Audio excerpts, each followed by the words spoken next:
Hey, what's going on? Welcome to The Doug Show. I'm Doug Cunnington, and in this episode, we're going to talk about Google Analytics and the reports that I look at the most often, and just a couple things that I've learned about Google Analytics. I haven't taken any classes in it or really anything official, but it occurs to me that I actually get quite a few questions from folks, or when I do a coaching call with someone, we'll go check out their analytics. I'll do some analysis and I'll figure out that I'm navigating to an area in Google Analytics that they've never seen before. And I'm able to extract some pretty interesting data to help them, focus on certain posts, for example, certain pieces of content where it looks like things are going well and they didn't know it, or things are going poorly and maybe they should improve it. So we're going to talk about the reports that I check out. This is kind of a tough thing to do via audio. It's really easy to see like where I'm clicking and what I'm talking about. So I'll do my best at a high level to let you know like kind of what I'm looking at, kind of the main areas that you could check out, and you should be able to sort of put it together. Additionally, one of the ways that I've learned is just to, Google around, and then you'll see that Google Analytics actually has decent documentation. It's not the prettiest, it's not the easiest to read, but it's very explicit. And if you're trying to figure something out, usually you can Google it and check it out. I do have one video that I am pretty sure is out there on YouTube where I show you how to create a custom report so you can like really track things on a like per URL basis. So all of a sudden we got super deep. Before we get into the Google Analytics stuff, I'll also let you know that I'll be answering a few questions from the mailbag. I think that is an easy way for me to fill some time where I can actually help people. Number one, I'm actually answering questions that I know people are interested in, and potentially it could keep me on target. At this point in time, I have so many email questions that I could do another 100 shows just answering questions. So it's fantastic. Plus people get a little shout out and stuff like that. I'll just mention first names, so you remain anonymous and that sort of thing. This is episode 101. So it's pretty cool. We've hit the 3-digit mark, and I feel like I really dig this podcasting stuff. So appreciate all the support, everyone out there. Before we get into the meat of the episode, I'm going to ramble on here for a minute. I'm currently at my parents' house. So this is in Georgia, in the Atlanta area, and it's around the holidays, Christmas time. Right now it's the middle of December. So just hanging out at my parents' house. And I'm in my younger sister's old bedroom, which is not the guest room. So it really bears no resemblance to what it was like when we lived here. And my bedroom is, the same way.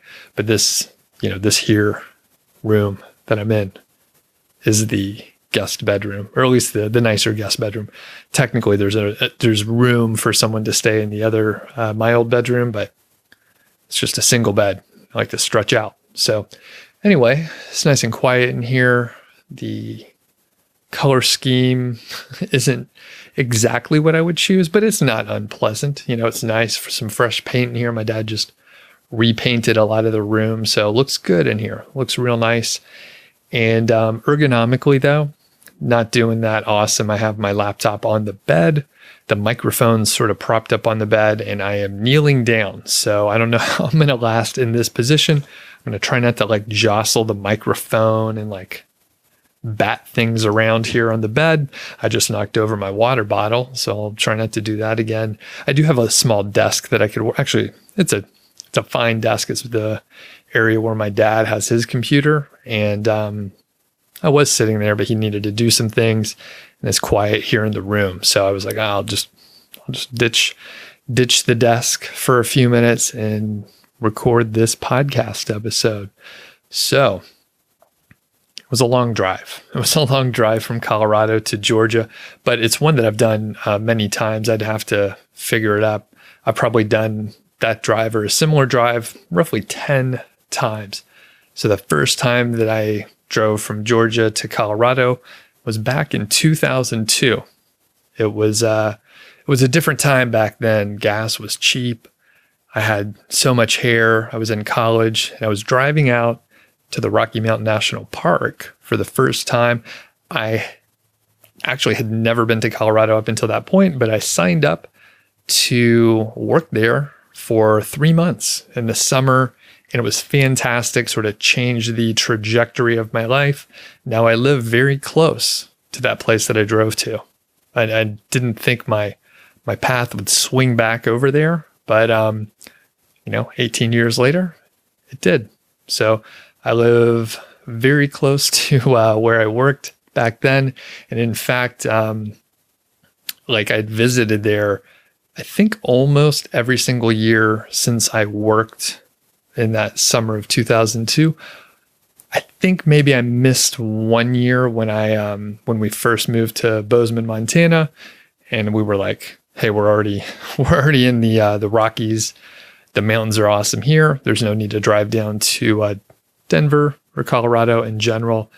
So we didn't do it. Anyway, it's a good drive. And funny thing is, it was like, I think the first day, so it's about a 20-hour drive.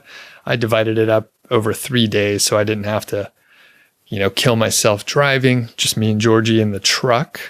And the first day was just fantastic. I'm driving through like Kansas, right? So it's Kansas, it's flat. I don't have to worry about traffic. It's pretty nice. I listen to audiobooks, so it passes the time.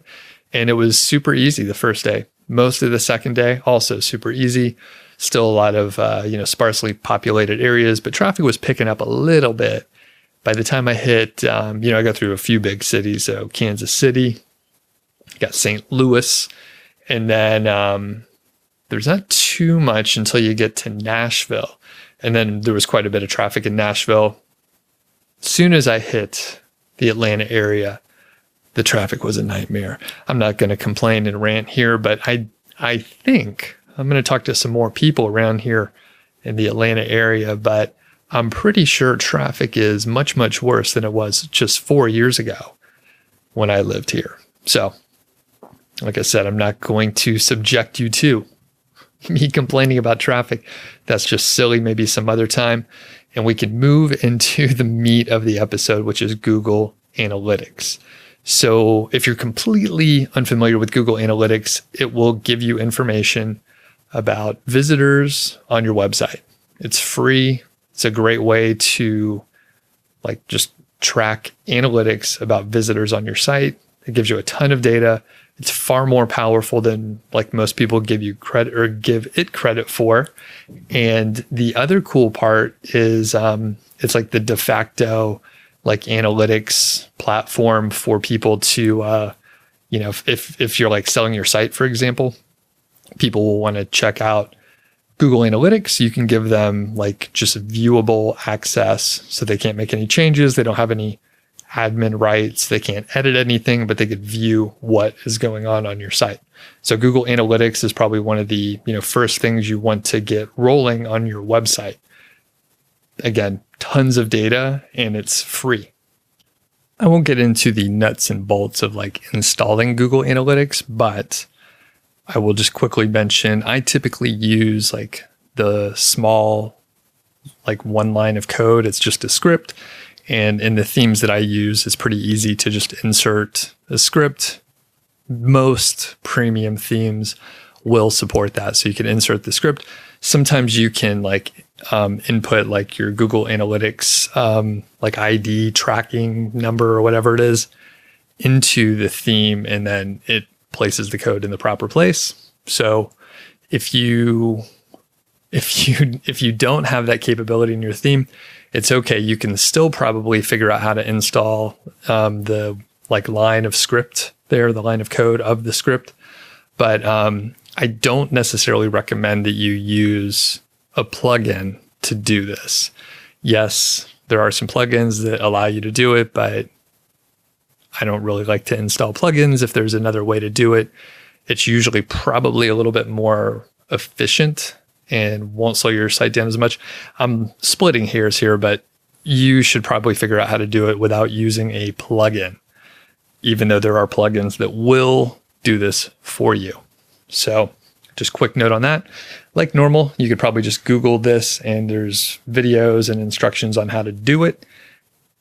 Easiest and best way is using your theme though. When you first click over to Google Analytics and after you have everything installed, you have sort of a dashboard screen. I'm pretty sure you can like modify this so you're seeing exactly what you want to see. I usually just keep it at the default and start navigating around to different areas. But typically this default screen will show you the last 7 days versus the previous 7 days. So you can see like, are you doing better compared to the previous week or not? It tells you how many users have been on the site, how many sessions they've had, the bounce rate, and the session duration. It also tells you like real-time information, like how many people are on your site right then and where they are. So that's kind of cool if you're interested in sort of like real-time, like what's happening. There's a lot of other default data on that home screen. And again, I think you can like move things around if you want to. I don't really mess with it. So typically what I do once I get to the home screen of Google Analytics, I'll click on the audience overview. And that gives you, as you can imagine, just like a very broad overview. There's a lot of ways to slice it and dice it based on the audience. But in this case, like the audience reports will tell you about the demographics, the interests,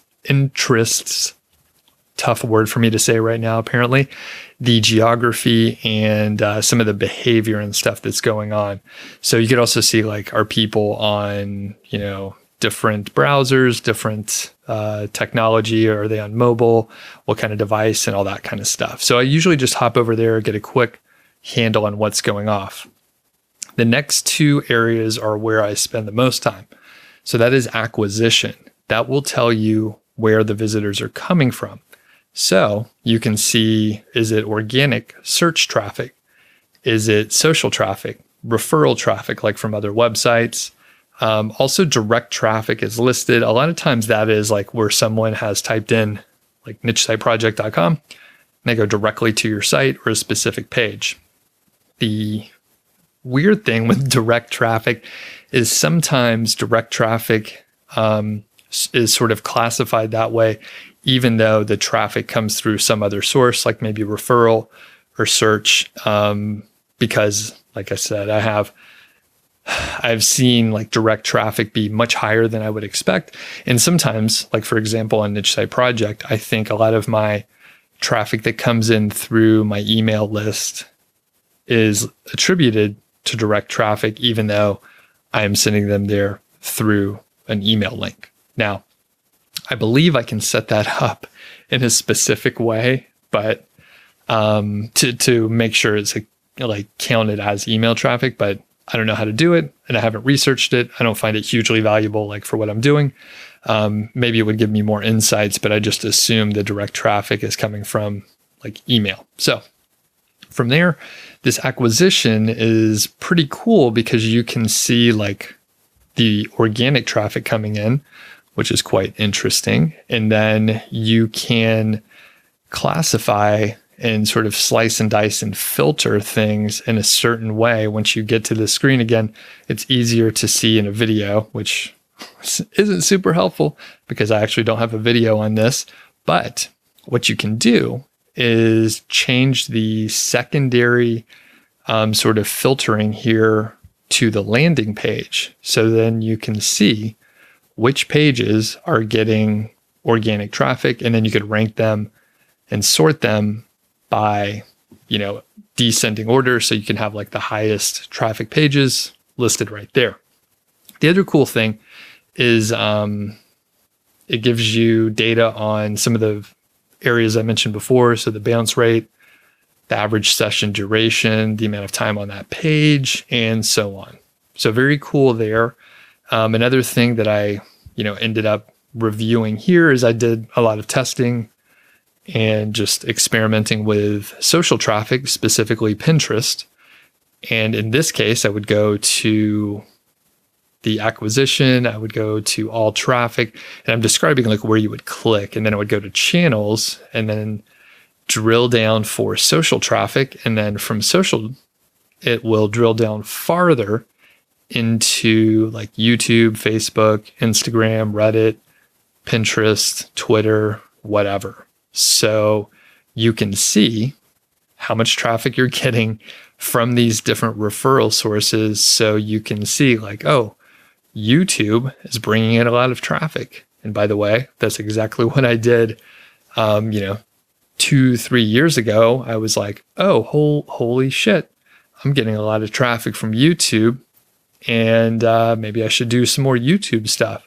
Oh, by the way, I also see they're spending a whole lot of time. They're going to 2 or 3 pages, and it looks like a valuable source of traffic. It's not just, they're not just hitting the page, staying for 30 seconds, they're staying for like 4 minutes. So, and actually I'm looking at that right now, and I can see YouTube referral traffic over the last week. They've spent 3 minutes and 50 seconds on the site versus 1 minute and 37 seconds from Facebook, and from Twitter, 8 seconds, right? So clearly not valuable from Twitter.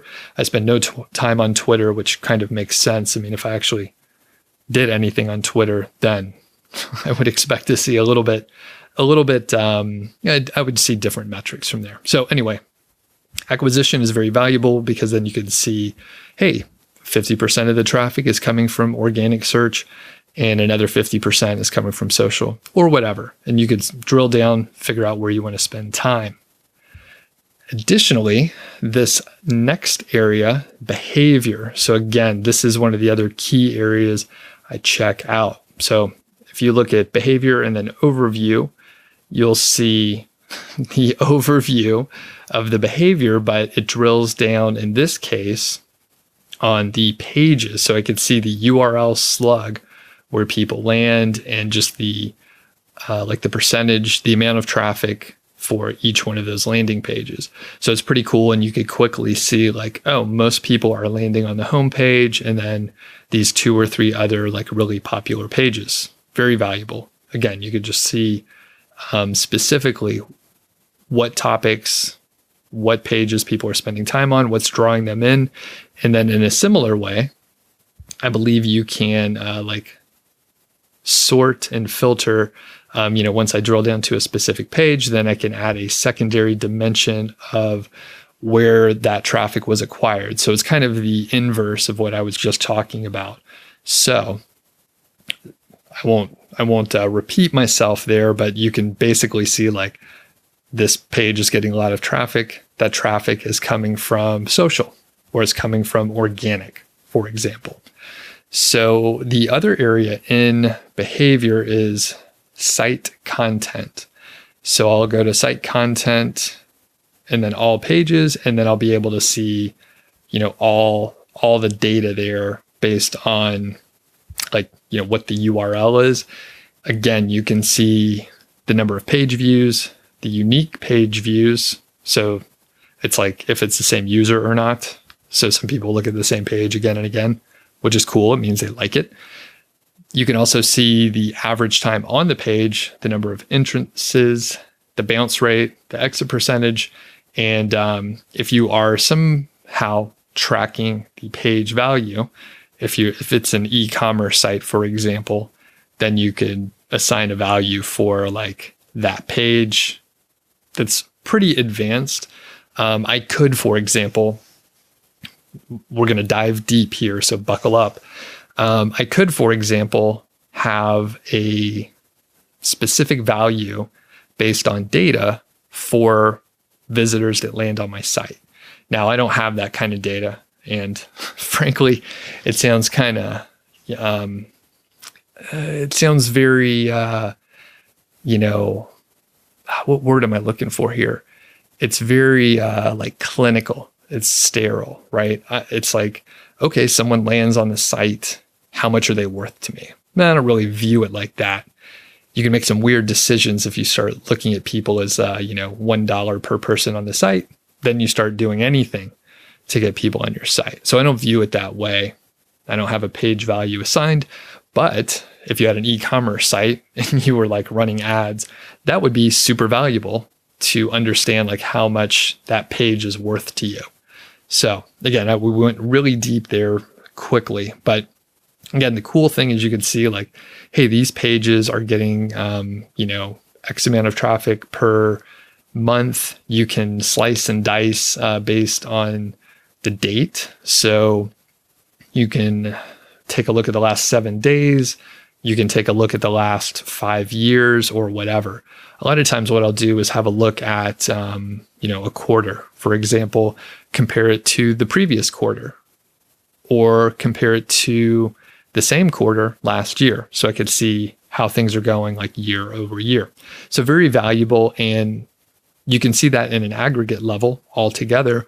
Or if you compare, one period to another, then you can dive down into the individual URLs, individual pages on your website and see, oh, traffic is up on this page compared to last quarter or last year or however you're looking at it. Additionally, one cool thing is like it keeps the historical data. So when I started Niche Site Project, I installed Google Analytics, like I was talking about. And then basically I have data all the way back from 2013, which is kind of crazy. So I could see like slow growth over time. Was there any like huge hockey stick growth, something like that? There wasn't. There never is. There's little inflection points here and there, and hopefully you have like continued growth. But I never saw that. I think it can happen, but it's probably after 8 years of doing something. Then it's like, oh, boom, some very important rare event happened and it made things take off. So anyway, these are sort of the main areas I check out. You can dive deeper in certain areas for sure. And once you start to navigate around and see what's going on, it gives you really good insight on where you should spend your time, maybe other topic areas. For example, if I see people are spending a lot of time on Amazon affiliate content on Niche Site Project, then I know, hey, I should do more Amazon affiliate content because there's a huge interest in it and I'm getting a lot of traffic in that area. One other area that I do use, though it's more advanced, I use it for Niche Site Project, but I don't use it for any of my affiliate sites. So keep that in mind.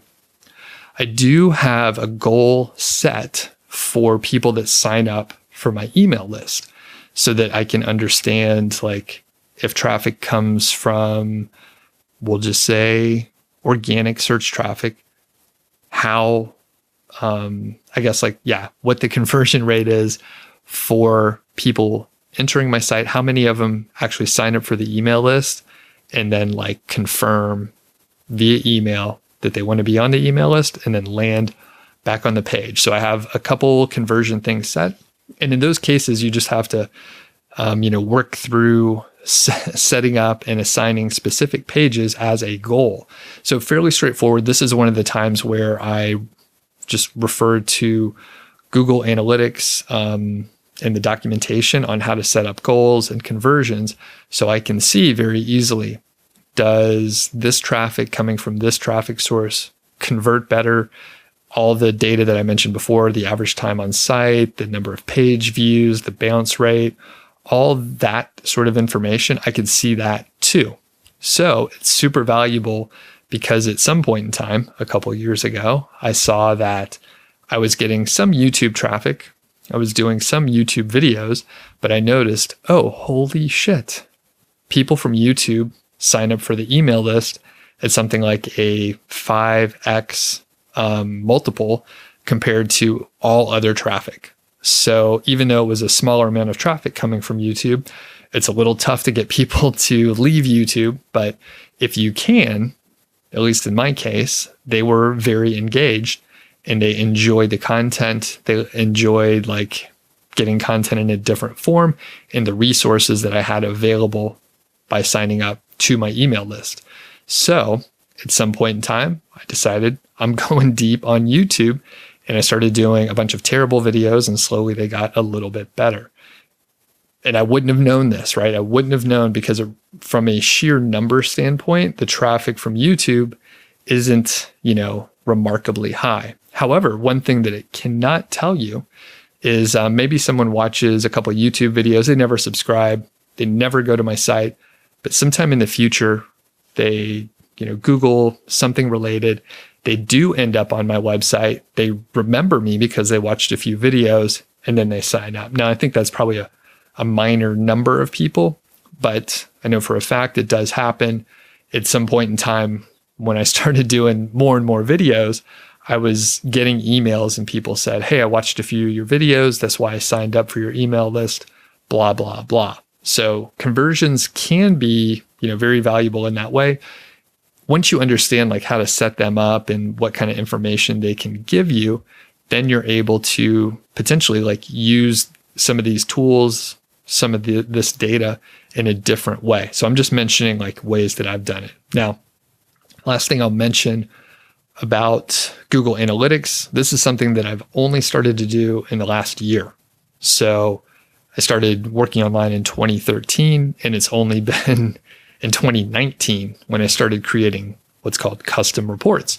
So there's this little area, it's on the left navigation for Google Analytics, and it's called customization. So you can create your own dashboards to pull together the different reports that I mentioned. You can see them all on one page. Pretty cool stuff, right? I didn't even mess with that, by the way. The thing that I did mess with was custom reports.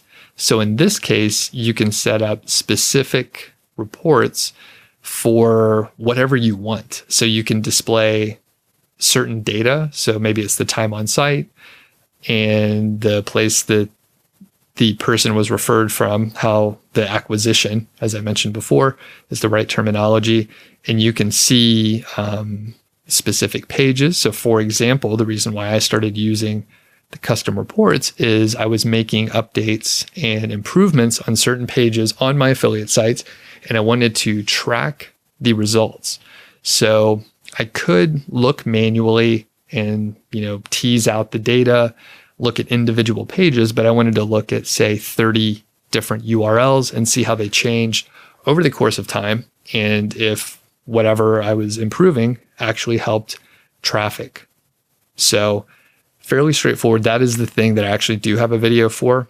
So I'll need to put a link for that. But basically, you can create a custom report that'll give you a report on specific URLs, provide you whatever specific data you want, and it allows you to very quickly, instead of clicking around and having to create reports every time, you could just click on the custom report, click on the results, or the display is probably the better term for the custom report, and then you see it all right there.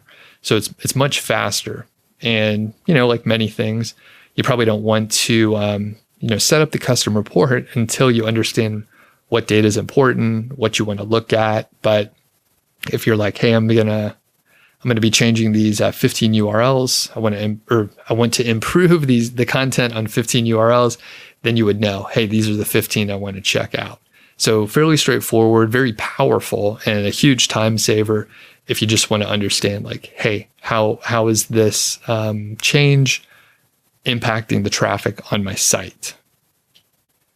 And one other thing I'll mention here is sort of a rough conversion rate. So I'm going to assume you're using Amazon affiliate or Amazon Associates as your monetization, but this would transfer for any sort of other affiliate offer that you have on your site.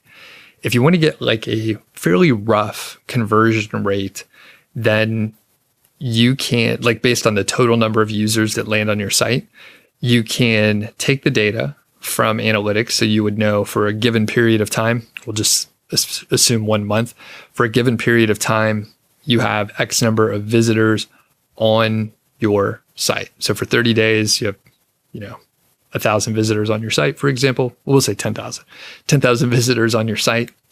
And then if you go over to Amazon, you can see the number of clicks to Amazon for the same 30-day period. So that tells you how many people, what percentage of people clicked over to Amazon. And then from there, there's an Amazon conversion rate that is listed. So you can use that, it's just multiplication and division.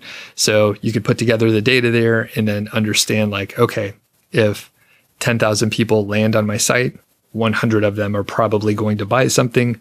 At least that's how it was for that 30-day period. Now, you can sort of watch the trends. You can do this on a per month basis so you can understand like in January, people don't buy as much stuff compared to December, for example. And it's not exact by any means, but it gives you a ballpark. It's some data. It's proprietary data for you, right? No one else can like see your Google Analytics. No one else sees your number of clicks on Amazon. No one sees your conversion rate. But with those 3 pieces of data, you can have a pretty good understanding. And it's not about knowing like exactly how many people bought how many items or anything like that. For me, it's more like, is this trending up? Is this trending down? Do I have some handle on what's going on my site? That said, I know some people, they have a very, very good handle on how much they make per visitor, right? I know some of my friends that monetize with display ads, that sort of data is very important, right? That's exactly what they want to know. That's the data that is on the dashboards for their display ad network or whatever it is they're working with. So it's that sort of data that is really important to them. But for me, like if you ask me, I have no idea. I have no idea how much I make per visitor on the site. Yeah, it could be interesting or valuable or something like that. But from my perspective, it's very important to understand like what kind of traffic it is. So if it's someone who is landing on the site and they just want information, they have no buyer intent, that's not the same as someone with buyer intent. Someone with buyer intent may convert, 5 times more. They may convert 5x over someone who is just trying to get information. Maybe it's much more than that. I'm just making up numbers for the sake of argument. So anyway, Google Analytics, I don't spend too much time in there. I usually hop in every week or so, maybe every few days. If I am making like active changes on content and I want to see if there's any sort of results, I'll be tracking like the rankings. That can be helpful to understand. I'll be checking out Google Analytics to see if traffic is actually moving up. And, quick example, I did it was a case study with Content Refined. That's a company that they can write content for you. They can write like fresh content. They can improve existing content using a tool called Market Muse. And by the way, I'm an affiliate for them, so I get a commission if you sign up with them. But basically, I wanted to track the results very closely, and that is why I started messing with the custom reports. It took me a few minutes to set it up, maybe half an hour. And then once I did, I could just go to that report at any time and see, traffic improved from this period to that period, and see the overall trend, which is very, very valuable. So if you have any questions about Google Analytics or things you're interested in, shoot me an email, feedback@doug.show. Let's move over to the questions from listeners now. The first question here is from Mac. So Mac, thanks for sending this in. You say, hope you're doing well. My site has dropped its domain rating from Ahrefs after being linked by a bunch of spammy links. What's the best way to disavow them, or should I ignore them? Thanks. All right. Thank you, Mac, for sending that in. And I actually shot him back a quick response, and I said, hey, I'll put this on the list for show topics. So here's what the main idea is. Basically, it's good to monitor in case you do get hit with a bunch of negative SEO is what we call it. Negative SEO is like bad links. You didn't create them. Maybe one of your competitors is trying to knock you down. And basically, if they are really bad and you know that they are terrible, then you can disavow them by following I actually sent a link for the instructions from Google Webmaster Tools, I guess you would call it. Basically, it's the documentation from Google. That's what I'm trying to say. There's the process. They list it step by step. They caution you They caution you very strongly, because if you don't know what you're doing, you can disavow links that are actually helping your site rank, even if they are crappy, shitty links and you see that they are not that great and you disavow them and they were helping you rank, then you may end up losing some of your rankings, thus losing traffic. And, it's just one of the things you have to look out for. So it's hard to tell. And in fact, I had an experience where I knew someone who wanted to disavow some links because they thought they were bad. We disavowed them. And I actually advised them, don't do this. I advise you to not do this. But they really wanted to disavow the links. And sure enough, within like 3 days, their rankings dropped. And, it's nice being right. Especially when I was like, dude, do not do this. It is a very bad idea. In one case, I have disavowed, actually in multiple cases, I've disavowed links. And basically I saw one of my sites got about 700 bad backlinks, which were clearly bad. A lot of them were like 301 redirects. It was all in the same week. It was very clear that it was negative SEO, and I disavowed them within a week or so. And basically I pulled a report from Ahrefs, double checked, each little line, like every single line, submitted the disavow, which if you just Google disavow links in Google, you'll probably find the specific process that you have to go through. And, some people will tell you, actually, this is some of the bullshit argument that I went through when I was advising that person to not disavow those links. Basically, they read somewhere that submitting a disavow file is a red flag, and it can get your site marked as like a spammy site, and you can get a manual penalty and all this stuff just from submitting a disavow file, which makes absolutely no fucking sense. Let me explain. Basically, that would be a super easy way. So let's assume their assumption is correct, all right? Let's assume that if you submit a disavow file, that then your site is like blackballed and you're going to lose rankings and all this stuff. If that is the case, then the smartest thing I could do is to send bad links to someone's site, hope they disavow it, because then they'll get penalized. So it literally makes no sense at all. And again, this person just they weren't listening to what I was telling them. And they said, oh, I read somewhere that disavow files are bad, so I don't want to submit one. And then anyway, I'm going back and forth, and I now realize that I'm sort of ranting. But anyway, this person didn't follow my instructions. In general, they didn't follow my advice. And at the end of the day, their site lost rankings because they eventually did submit a disavow file. There was a lot of back and forth. So, all right, I'm just going to move on from that. So my general advice to Mac just overall is like, if the links are really bad and you see that it's terrible and you noticed it fairly quickly, I would probably stay on top of it like on a month-to-month basis and just submit the disavow files. Quick note, one very valuable thing about sort of, I guess, my past my past work doing gray hat activities with private blog networks is I ran into issues. I got manual penalties. I submitted disavow files. I did a lot of things that I don't have to deal with so much now unless I'm consulting with someone. But the point is, if you have not experienced certain things, then you don't know like the edge of what's permissible.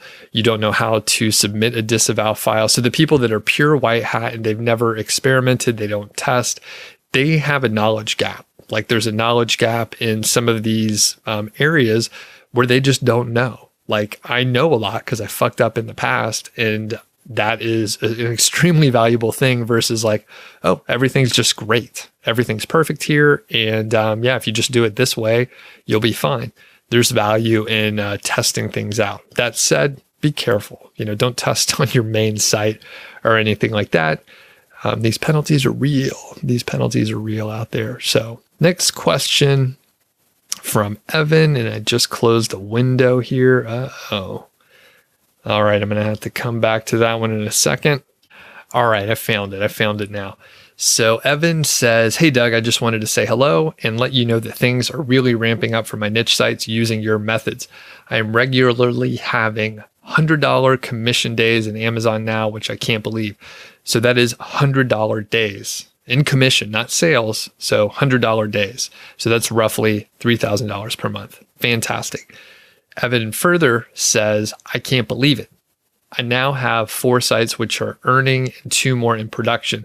I think I will stop at 6, and for at least for 2020, I will stop at 6 sites. I'll stop in 2020 with a 6, and I'll continue to build each one of them out. My goal is to hit 5,000 to 6,000 per month in Amazon commissions in 2020, and I'm pretty sure I will get there, which is crazy! !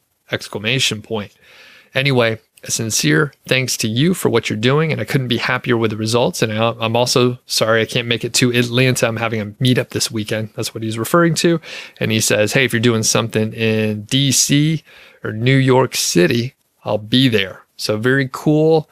And he mentions happy holidays. I look forward to seeing how the coaching and the offerings develop in the months and years ahead of us. Thanks a lot, Evan. I appreciate your kind words there. You're taking all the action. It's fantastic. And Evan has sent me some emails in the past. So I'm pretty sure he was using the keyword golden ratio. And another testament, I mean, I don't even have to argue that the keyword golden ratio works. Other people will do it for me. And I probably ranted at some point in the past on this podcast where I'm like, if you don't think the keyword golden ratio works, that is okay. It doesn't hurt my feelings. I make no money from the keyword golden ratio. That is a luxury that I have because, I'm not charging anything. I gave the idea away. Eventually it caught on because it works. And if I was trying to sell something, if it was really important for people to believe that it worked because I'm trying to make money from it, then yeah, I'd be out there trying to convince people. But I don't need to. So when some folks will email me or they'll leave comments on YouTube, specifically, the discerning listening palette of podcast folks, much better. I mean, you guys are higher class than YouTube by far. And I consume both, by the way. I love YouTube. I like podcasts, but I think people that spend the time on podcasts are you're just better. All right. I will just say it out loud. Eventually this episode will go on YouTube. And people are going to be, disappointed. But anyway, the long form of podcast is really nice. Occasionally on YouTube, this is what I was trying to say. Occasionally on YouTube, I'll get the question. These people say that the keyword golden ratio is horseshit. It doesn't work. And it's just a waste of time. It is a poor way to look at it. Here's why it doesn't work. The thing that they have not done is prove that it doesn't work. So anyone who has tried it, usually they're a believer because they have results to lean on. And, from my perspective, if someone is telling me that I am wrong for some reason, they have validated my case, right? I don't need to say anything after that. So anyway, Evan's crushing it out there. Good luck, Evan. That's fantastic. And last question. This is a true question here. This is from Kevin, who actually left a review on iTunes, and I gave him a shout out in a previous episode. So this is from Kevin. What are my thoughts on changing a WordPress theme of an established revenue producing niche site? Will it affect the rankings and traffic? I believe a theme change can make the mobile version of my site much higher converting and make the UX much better overall. I'm hesitant to do it given some disastrous case studies I've read of a couple people making a theme change. So generally, I wouldn't worry about it. Here are a couple important things to think about. So number one, if you're converting, if you're migrating to a reasonable, high quality premium theme, it's probably not going to hurt your rankings. The times where people have an issue, where you have some sort of rankings problem, it's usually an error with the migration. So the silliest thing you can do is not install the Google Analytics correctly. either on your like previous site. Some people have installed Google Analytics like twice, and you end up with double counting. So when you go to the new theme, you may install it properly, and then your traffic's cut in half, and you think there's some terrible things happening. But if you install it correctly, and you migrate properly, you should be okay. The other thing to watch out for is just some of the configuration stuff. So it might be with like the meta description or the meta titles or some of the just other meta data that your theme may or may not be taken care of. And you just have to make sure that you're migrating properly. As far as the disastrous case studies, I would caution you. I'm going to caution you that if you see like a true case study by a reputable person, maybe like myself, maybe like my friends at Fat Stacks Blogs, you got John Dykstra, Ron Stefanski over at 1 Hour Professor, Niche Pursuits, Spencer Hawes, someone like that, someone actually that has credibility, they have a track record of being credible. That is a case study that is interesting, right? You could probably trust the information in those case studies. If you see someone in a Facebook group, which I don't even participate in Facebook groups anymore, even my own. So take this with a grain of salt, but here's one of the reasons why I don't. You'll have some person who doesn't know what the fuck they're talking about, and they're like, I did X and it didn't work, and that's just the way it is.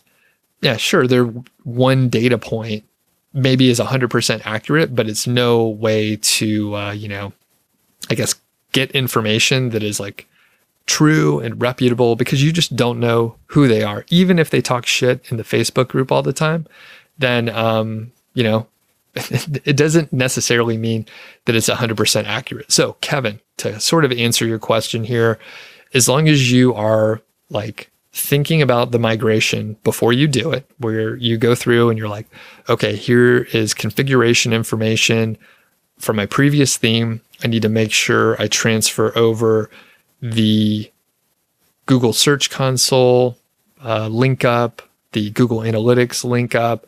Metadata is held in these areas. There's other configuration that may be tied to and dependent on your theme. Make sure you transfer it over. Make sure you have a list of things that you need to do. Make a backup, right? So make a backup beforehand that's very easy for you to restore, hopefully with one button click. Hopefully it's not on the same server as where your website's hosted. It needs to be off of that server. Some other, data storage. It could be, Amazon S3, Google Drive. It could be Dropbox. It can be some other place, right? There's plenty of areas. You can have it emailed to you. It doesn't matter as long as it's offsite and you can restore it quickly and easily. That is the very important part. So just keep that in mind. If you're able to restore it, then you can migrate to the new theme. Try not to do it like on your biggest shopping day of the year or the biggest month of the year or anything like that. Let it soak. You'll see traffic is still arriving on the site. Sales are tracking along as you expect.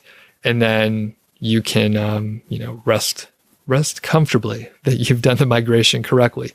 If, however, I hope you don't run into issues, but if you see like something is not right, you can just revert back to the previous theme, the full previous configuration, and figure out what you've done wrong. So that is the way to handle a migration like this. I don't think you should be nervous. I heard the same things, by the way, Kevin, where someone moved to a new theme. Some of the pitfalls that I just mentioned are areas where they ran into trouble. But basically, if you just make sure your configuration, make sure you understand your configuration and the things you need to transfer, then you'll be in good shape. Further, right, the deeper thing you mentioned is you believe that a theme change will help the mobile version and help conversions, and it will just be better. All those things are great. So if you have a better website that people are interacting with in a better way, then you'll probably get more traffic. if you don't get more traffic, it sounds like you're still going to make more money because conversions are going to go up. Now, these are all theories, but in a lot of, based on what you're talking about, it sounds like, that's sound logic. That totally makes sense to me. So move forward with it, Kevin. I think you're going to be in good shape. Let me know how it goes. Remember, offsite backups. By the way, I do offsite backups with Managed WP. I'm not an affiliate for them. I just like their service. I think it costs like under $2 or so per month per site.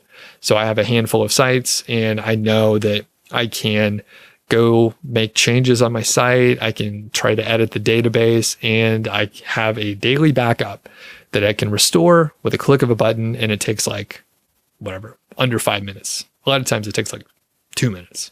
Super fast, super easy to use, pretty straightforward to set up. And I think the way it works to do a restore is like FTPs. It has a login credential, so it can FTP and set things up just the way they were. And I can't remember how many days of backups, but I probably have 30 days or 60 days of backups. So if I don't notice there's an issue, and some time passes, it's okay. I can revert back to 24 days ago, and I'll be okay. So anyway, I hope that was helpful for everyone. If you want to have your question featured, if you want to have a little shout out, you have 2 ways to do it. Number 1, you could send an email to feedback@doug.show. The other way is to leave a voicemail, which is a Google Voice number that I use. So you can find the phone number. I don't know it by heart. You find the phone number in the show notes. It's in basically all the show notes for every episode. I encourage you to write out your question first. Read it out loud. Time yourself. It should be about 90 seconds, give or take. That is the primo. That's the perfect length for a question. People have been crushing it, knocking it out of the park. I think Ryan, Andrew, I think Denise sent one in, Heather, several people have sent in questions, and they're hitting that 90-second mark roughly, give or take. There's a 3-minute limit. So this was my fault because I didn't advise people well. I didn't know how it worked, to be honest with you, but I got some voicemails, and they were very long. It was sort of like the person was just talking to me. And it's cool that people feel that I'm so approachable. So they were talking, and there's a 3-minute cutoff. So they got cut off. I'm sorry, whoever that was. They got cut off in the middle. I played their voicemail, by the way. I edited it down, sort of consolidated it. I made it a little more concise. So they still got on the air, but not their full long message there. So anyway, you can leave a voicemail. Those are fun. I have a nice workflow to do this. It's a little bit easier for me to play the messages. And to this point in time, every voicemail that I've received, I've played it on the air. So I need to double check and make sure that's true. I think I got one recently, but I think I actually put it on a show recently. So anyway, I appreciate everyone listening. We'll catch you on the next episode. Have a great day. We'll talk soon.